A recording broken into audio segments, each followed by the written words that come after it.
മാഷെ, ഇരുട്ടിന്റെ മറവിൽ തലയിൽ തുണിയിട്ട് ഒരാൾ പതുങ്ങി പതുങ്ങി അൻവറിന്റെ വീട്ടിലെത്തുകയാണ്. തുണി പൊക്കി നോക്കിയപ്പോഴാണ് അത് രാഹുൽ മാങ്കൂട്ടത്തിൽ. രാവിലെ വരെ ഇരുട്ടോളം അന്തിയോളം വി.ഡി. സതീശനെ തെറി വിളിച്ചുകൊണ്ടിരുന്ന അൻവറിന്റെ വീട്ടിലേക്ക് രാഹുൽ മാങ്കൂട്ടത്തിൽ എന്തിനു പോയി? അപ്പോൾ സതീശനെ അട്ടിമറിക്കാൻ അൻവറും മാങ്കൂട്ടത്തിലും ചേർന്ന് എന്തെങ്കിലും അവിശുദ്ധ ബന്ധം, അവിശുദ്ധ കൂട്ടുകെട്ട്, അവിശുദ്ധ പ്ലാനുകൾ നടത്തുന്നുണ്ടോ? എന്തായാലും രാഹുൽ മാങ്കൂട്ടത്തിൻ്റെ ഗ്രാഫ് ഇടിഞ്ഞു. അതിലാർക്കും തർക്കമില്ല. രാഹുലിന് പോലും തർക്കമുണ്ടാവും എന്നെനിക്ക് തോന്നുന്നില്ല.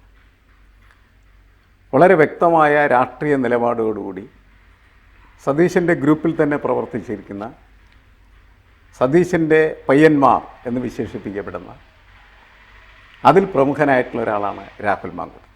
രാഹുൽ മാങ്കൂട്ടത്തിൽ സതീശനൊപ്പം നിൽക്കുന്ന ഒരാളായിട്ടാണ് ഞാനും അതുപോലെ കണക്കാക്കിയിട്ടുള്ളത്. പക്ഷേ ഈ രാഷ്ട്രീയത്തിൽ എടുത്തു ചാടി പല അബദ്ധങ്ങളിലേക്കും രാഷ്ട്രീയ നേതാക്കൾ പോകുന്നതിന് ഏറ്റവും നല്ല ഉദാഹരണമാണ് രാഹുൽ മാങ്കൂട്ടത്തിൽ. കാരണം കോൺഗ്രസിൻ്റെ യുവ MLA എന്ന നിലക്കും അതേപോലെ യൂത്ത് കോൺഗ്രസ് നേതാവ് എന്ന നിലക്ക് പല സമരമുഖങ്ങളിലൊക്കെ ഇങ്ങനെ നിറഞ്ഞു നിന്ന് താനാണ് കോൺഗ്രസ് അല്ലെങ്കിൽ യൂത്ത് കോൺഗ്രസ് എന്ന് പറയുന്ന തോന്നൽ രാഹുലിനുണ്ടായിട്ടുണ്ടോ എന്ന് സംശയിക്കാവുന്ന തരത്തിലുള്ള ഒരു പ്രവൃത്തിയായിട്ട് ഇതിനെ കണക്കാക്കാം. കാരണം കോൺഗ്രസ് പാർട്ടി ഒന്നടങ്കം ഒരു പ്രത്യേക നിലപാടെടുത്ത് നിൽക്കുന്ന സമയത്ത് ആ നിലപാടിനെ തുരങ്കം വെക്കുന്ന ഒരു പ്രവൃത്തിയായിട്ട് രാഹുൽ മാങ്കൂട്ടത്തിൻ്റെ ഈ രാത്രി സഞ്ചാരം മാറിപ്പോയി. തലയിൽ മുണ്ടിട്ട് ചെന്നോ ഇല്ലയോ എന്നുള്ളതിനേക്കാൾ ഉപരി അയാൾ എന്തിനാണ് അർദ്ധരാത്രിയിൽ അൻവറിൻ്റെ വീട്ടിൽ പോയത് എന്ന് ആരും ചോദിക്കും. അല്ല, പോയത് മാത്രമല്ല മാഷേ, ഓൾ ദ ബെസ്റ്റും പറഞ്ഞു. അത് കഴിഞ്ഞിട്ടാണ് അൻവർ ഈ നിലപാട് ഓൾ ദ ബെസ്റ്റും പറഞ്ഞു. ഓൾ ദ ബെസ്റ്റ് എന്തിനാണ് പറഞ്ഞതെന്ന് നമുക്ക് ആർക്കും ഒരു പിടിയില്ല. സ്ഥാനാർത്ഥി ആകുന്നതിന് വേണ്ടിയാണോ അല്ലെങ്കിൽ ജയിക്കുന്നതിന് വേണ്ടിയിട്ടാണ് എന്നൊന്നും നമുക്ക് പിടിയില്ല. എന്തായാലും അത് ഭയങ്കര അപകടം പിടിച്ച ഒരു സന്ദർശനവും അപകടം പിടിച്ച പ്രസ്താവനയായിട്ട് മാറി. പിറ്റേ ദിവസം നേരം വെളുത്ത് സതീശനോട് ഇതൊക്കെ പത്രപ്രവർത്തകർ ചോദിച്ചു, പറവൂർ വെച്ചാൽ ചോദിച്ചു. അങ്ങനെ ചോദിച്ച സമയത്ത് സതീശൻ പറഞ്ഞത് അത് തീർച്ചയായിട്ടും തെറ്റായിപ്പോയി. ഞാൻ ചോദിക്കുകയും ഞങ്ങൾ ശകാരിക്കുകയും ചെയ്യും. കോൺഗ്രസ് നേതൃത്വം അറിഞ്ഞോ അല്ലെങ്കിൽ പാർട്ടി അറിഞ്ഞോ നടത്തിയ ഒരു പ്രവൃത്തിയല്ല. പാർട്ടി അറിയാതെ എന്തിനാണ് മാങ്കൂട്ടത്തിൽ പോകുന്നത് എന്ന് വീണ്ടും ചോദിക്കാനുള്ള സാധ്യത കൂടുകയാണ് ചെയ്യുന്നത്. ശകാരിക്കും എന്ന് പറഞ്ഞു എന്ന് മാത്രമല്ല, പാർട്ടി അറിഞ്ഞില്ല. പാർട്ടി അറിയാത്തൊരു കാര്യം എന്തിനാണ് ഈ പാർട്ടിക്കാരൻ ചെയ്യുന്നത്? മറ്റെന്ത് പ്രസക്തിയാണ് രാഹുൽ മാങ്കൂട്ടത്തിനുള്ളത്? യൂത്ത് കോൺഗ്രസ് നേതാവ് MLA എന്ന നിലക്ക് മാത്രമാണ് അദ്ദേഹത്തെ നമ്മളുടെ ഈ സമൂഹത്തിൽ, രാഷ്ട്രീയ സമൂഹത്തിൽ അടയാളപ്പെടുത്തിയിട്ടുള്ളത്. അതുകൊണ്ട് അദ്ദേഹം ചെയ്യുന്ന പ്രവൃത്തി എന്ന് പറയുന്നത് കോൺഗ്രസ് ചെയ്യുന്ന പ്രവൃത്തിക്ക് സമാനമാണ്. കോൺഗ്രസ് പാർട്ടി അറിയാതെ അദ്ദേഹം രഹസ്യമായിട്ട് ഒരു ഇടപാട് നടത്തുന്നുണ്ടെങ്കിൽ അതെന്തിന് എന്ന് പറയുന്ന ചോദ്യം നാളെ അദ്ദേഹത്തെ തുറച്ചു നോക്കാനായിട്ടുള്ള സാധ്യതയുണ്ട്. മാത്രമല്ല, കോൺഗ്രസ് വ്യക്തമായി ഒരു നിലപാടെടുത്തിരിക്കുന്ന പാർട്ടിയുടെ നിലപാടിൽ വെള്ളം ചേർക്കാനും അതിനെ മോശമായിട്ടുള്ള രീതിയിൽ ചിത്രീകരിക്കാനും ഒക്കെ പ്രേരകമാകുന്ന തരത്തിലുള്ള ഒരു പ്രവൃത്തി രാഹുൽ മാങ്കൂട്ടത്തിൽ നിന്നൊരു കോൺഗ്രസ്സുകാരനും പ്രതീക്ഷിക്കുന്നില്ല. പക്ഷേ എന്തായാലും രാഹുൽ അങ്ങനെ ചെയ്തു പോയി എന്നുള്ളത് വലിയ അപരാധമാണ്. മാത്രമല്ല, എന്തൊക്കെ ഇടപാടുകളാണ് ഇതിനകത്തുള്ളത്. മാത്രമല്ല, നാളെ മിക്കവാറും പറയും ഇയാൾ സതീശനെതിരെയാണ് ഈ പണിയൊക്കെ ചെയ്തത് എന്നുവരെയും പറയാം. കാരണം സതീശന് നിരന്തരം ചീത്ത പറഞ്ഞുകൊണ്ടിരിക്കുന്നതായിട്ടുള്ള അൻവറിന് മുമ്പിലേക്ക് ഒരു കാരണവശാലും രാഹുൽ പോകാൻ പാടില്ലാത്തതായിരുന്നു. അങ്ങനെ പോയതിൽ നിന്ന് നമ്മൾ വായിച്ചെടുക്കേണ്ടത് രാഹുലിനും അൻവറിനെ പോലെ സതീശനെ അത്ര പിടുത്തമില്ല. അതിൽ നിന്ന് നമ്മൾ വായിച്ചെടുക്കേണ്ടത് ഒരിക്കലും അൻവറിനെ പോലെ തന്നെ വി.ഡി. സതീശൻ രാഹുലിന് അത്ര പ്രിയപ്പെട്ടവനല്ല എന്നുള്ളതാണ്.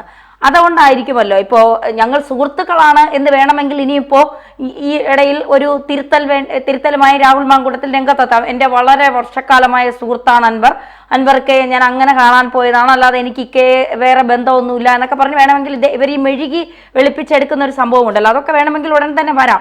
പക്ഷേ അതിനൊക്കെ അപ്പുറം സതീശനെ നിരന്തരം കടന്നാക്രമിച്ചു കൊണ്ടിരിക്കുന്ന ഇവരുടെ പാർട്ടിയിലെ പ്രതിപക്ഷ നേതാവായ അടുത്ത മുഖ്യമന്ത്രി സ്ഥാനത്തിന് വേണ്ടി കടിപിടി കൂടുന്നതിൽ ഒരാളായ വി.ഡി. സതീശനെതിരെ നിരന്തരം കടന്നാക്രമിച്ചു കൊണ്ടിരിക്കുന്ന അൻവറിനെ കാണാൻ രാത്രിക്ക് രാമാനം രാഹുൽ മാങ്കൂട്ടത്തെത്തിയത് വെറുതെ ആവില്ലല്ലോ മാഷേ. അങ്ങനെ തന്നെ നാളെ അത് ആളുകൾ വായിക്കാനേ സാധ്യതയുള്ളൂ. ആ വായന എന്തായാലും രാഹുൽ മാങ്കൂട്ടത്തിന് ഗുണകരമല്ല. രാഹുൽ മാങ്കൂട്ടത്തിൽ യഥാർത്ഥത്തിൽ ചെയ്തത് വി.ഡി. സതീശൻ്റെ ഇമേജ് ഇടിക്കുന്ന പ്രക്രിയയായിട്ട് മാറിക്കഴിഞ്ഞിരിക്കുന്നു എന്നേ എല്ലാവരും വിലയിരുത്താൻ സാധ്യതയുള്ളൂ. അത് നല്ല ഒരു പരിപാടിയായിട്ട് എനിക്ക് തോന്നുന്നില്ല. എന്തായാലും അതിന് രാഹുൽ നല്ല വില കൊടുക്കേണ്ടി വരും എന്നാണ് എനിക്ക് തോന്നുന്നത്. ഇതിപ്പോ അൻവർ പറഞ്ഞു വെക്കുന്ന മറ്റൊരു വാചകം കൂടിയുണ്ട് നിലമ്പൂരുകാരോട്. ഖുറാനിലെ ഒരു മരണ വാചകം കൂടി എടുത്തു വെച്ചിട്ടാണ് പറയുന്നത്, നിലമ്പൂരുകാരനെ ജയിപ്പിച്ചില്ലെങ്കിൽ പിന്നെ ഞാൻ ഉണ്ടാകില്ല. അതായത് മരിച്ചു കളയും എന്നുള്ള ഒരു ഭീഷണിയും കൂടി അൻവർ മുഴക്കുന്നുണ്ട്. അപ്പോൾ അത്തരത്തിൽ ഭീഷണിപ്പെടുത്തിയും എതിർപക്ഷത്തെ ആക്രമിച്ചും നിൽക്കുന്ന സ്ഥാനാർത്ഥികൾക്കെതിരെ വളരെ മോശപരമായ പരാമർശങ്ങൾ നടത്തിയും കേരളത്തിലെ മുഖ്യമന്ത്രിയെ വളരെ മോശമായി പിണറായിസം എന്ന് ആവർത്തിച്ച് പറഞ്ഞുകൊണ്ടും, പക്ഷെ സ്വരാജ് ജയിക്കുമോ എന്നറിയില്ല, ആര്യാടൻ ഷൗക്കത്ത് ജയിക്കില്ല, സ്വരാജ് ജയിക്കുമോ എന്നറിയില്ല എന്ന് പറഞ്ഞുകൊണ്ടും ഒരു നിലപാടും ഇല്ലാതെ നിൽക്കുന്ന അൻവർ കേരള രാഷ്ട്രീയത്തിൽ ആരാണ്? അൻവറിന് ഇങ്ങനെയൊക്കെ ആളുകളെ ആക്രമിക്കാനായിട്ടുള്ള അവകാശം ആരാണ് കൊടുത്തിട്ടുള്ളത്?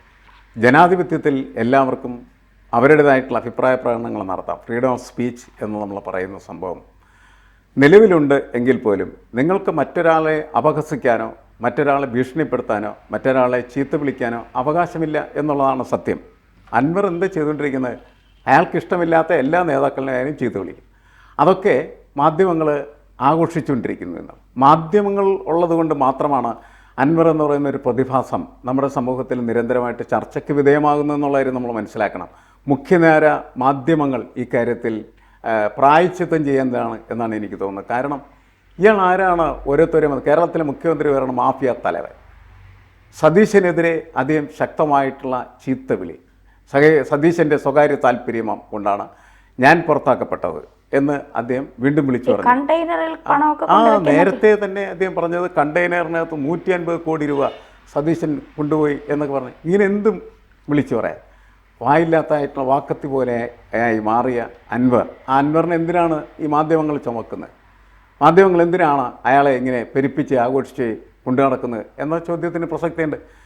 കുറേ കാലമായിട്ട് ഞാൻ ശ്രദ്ധിക്കുന്ന ഒരു കാര്യമാണ്, മാധ്യമങ്ങളിൽ വരുന്ന വാർത്ത ശ്രദ്ധിച്ചിട്ടില്ലേ? അൻവർ മാധ്യമങ്ങളെ കാണുന്നു. അൻവർ മാത്രമല്ല, കേരളത്തിലെ ഏതൊരു രാഷ്ട്രീയ നേതാവും മാധ്യമങ്ങളെ കാണുന്നു എന്ന് പറയുന്നത് വലിയ മാധ്യമ വാർത്തയാണ്. ഇങ്ങനെയാണ് മാധ്യമങ്ങൾ പ്രവർത്തിക്കേണ്ടത്. ഓരോരുത്തരും വന്നിട്ട് വരുമെന്ന് പറഞ്ഞ എല്ലാ ആളുകളെയും വിളിച്ചു കൂട്ടി, ചിലപ്പോൾ അവർക്ക് ഫീസൊക്കെ കൊടുക്കുന്നുണ്ടായിരിക്കാം, പലതരത്തിലുള്ള ഫീസുകളൊക്കെ കൊടുത്ത് ഇവരെ വിളിച്ചു വരുത്തിയിട്ട്, ഇതൊക്കെ നമ്മുടെ സമൂഹത്തിൻ്റെ മുന്നിൽ ഈ ഫോർത്ത് എസ്റ്റേറ്റ് എന്ന് പറയുന്ന ഒരു സംവിധാനമാണ് മാധ്യമങ്ങൾ എന്ന് പറയുന്നത്. ജനാധിപത്യത്തിൻ്റെ 4ാം തൂൺ. 3 തൂണുകൾ ദ്രവിക്കുന്ന സമയത്ത്, ജീർണിക്കുന്ന സമയത്ത് അതിനെ പ്രസക്തമാക്കി മാറ്റുന്നതും അത് ആവശ്യമുള്ളതാണ്. അല്ലെങ്കിൽ ജനാധിപത്യ സംവിധാനം എന്ന് പറയുന്നത് നമ്മുടെ സമൂഹത്തിൽ ഏറ്റവും ആവശ്യമുള്ളതാണ് എന്ന് ബോധ്യപ്പെടുത്തി എല്ലാവരെയും വീണ്ടും ജനാധിപത്യത്തിലേക്ക് കൊണ്ടുവരേണ്ട വിമർശനാത്മകമായിട്ടുള്ള സ്വഭാവ സവിശേഷത കാത്തു സൂക്ഷിക്കേണ്ട ഒരു സംവിധാനമാണ് മാധ്യമങ്ങൾ എന്ന് പറയുന്നത്. പക്ഷേ മാധ്യമങ്ങൾ എന്തിനാണ് ഈ അൻവർ ഒച്ചയുണ്ടാക്കുമ്പോൾ, ചെണ്ട കൊട്ടുമ്പോൾ അത് കേൾക്കാനും അതൊക്കെ പ്രചരിപ്പിക്കാനും വേണ്ടി പോകുന്നത്? കാരണം നേരത്തെ ഇപ്പോൾ പിണറായി വിജയനെ ചീത്ത വിളിക്കുന്ന സമയത്ത് മാധ്യമങ്ങൾക്ക് അത് ഇഷ്ടമായിരിക്കാം. പിണറായി ഇഷ്ടപ്പെടുത്ത വലിയ ഒരു സമൂഹം കേരളത്തിൽ ഉള്ളതുകൊണ്ട് പിണറായിയെ ചീത്ത വിളിച്ചു കഴിഞ്ഞാൽ അത് കൊള്ളാം എന്ന് ചിലപ്പോൾ മാധ്യമങ്ങൾ വിചാരിക്കുന്നുണ്ട്. പക്ഷെ മാധ്യമങ്ങൾ വിചാരിക്കേണ്ടത് പിണറായിയെ മാത്രമല്ല ഇയാൾ ചീത്ത വിളിക്കുന്നത്, എല്ലാവരും ചീത്ത വിളിക്കുകയാണ് ചെയ്യുന്നത്. എല്ലാവരും ചീത്ത വിളിക്കാൻ പറ്റുന്നതായിട്ടുള്ള ഒരു അഹങ്കാരിയായ രാഷ്ട്രീയ നേതാവായി അയാൾ മാറിത്തീർന്നു. എന്താണ് അതിൻ്റെ അടിത്തറ? അവൻ്റെ പണമുണ്ട് എന്ന് മാത്രമാണ്. എന്നിട്ടാണ് കഴിഞ്ഞ ദിവസം പറഞ്ഞത് എൻ്റെ പണമില്ല എന്നത്. അനധികൃതമായിട്ടുള്ള രീതിയിൽ ഒരുപാട് കച്ചവടങ്ങളൊക്കെ നടത്തി പണമുണ്ടാക്കുകയും അതേപോലെ നമ്മുടെ പാരിസ്ഥിതിക നിയമങ്ങൾക്കെതിരെ വലിയ തരത്തിൽ പ്രശ്നങ്ങളുണ്ടാക്കുകയും നമ്മളുടെ ഈ പലതരം നിയമങ്ങൾ, ഉദാഹരണത്തിന് അദ്ദേഹം പലരുടെയും ഫോൺ ചോർത്തി എന്നൊക്കെയാണ് നേരത്തെ വിശേഷിപ്പിച്ച. ഒരാൾക്കും അങ്ങനെ ഫോൺ ചോർത്താനായിട്ടുള്ള അവകാശമില്ല.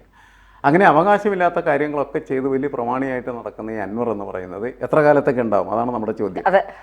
അയാൾ ഈ ഇലക്ഷൻ കഴിയുന്നവരെ അൻവർ എന്ന് പറയുന്ന ഈ പ്രതിഭാസം നിലനിൽക്കും. ഇലക്ഷൻ കഴിയുന്നതോടെ ആ പ്രതിഭാസം അവസാനിക്കും, അത് കത്തിത്തീരും എന്ന് തന്നെയാണ് കണക്കാക്കുന്നത്.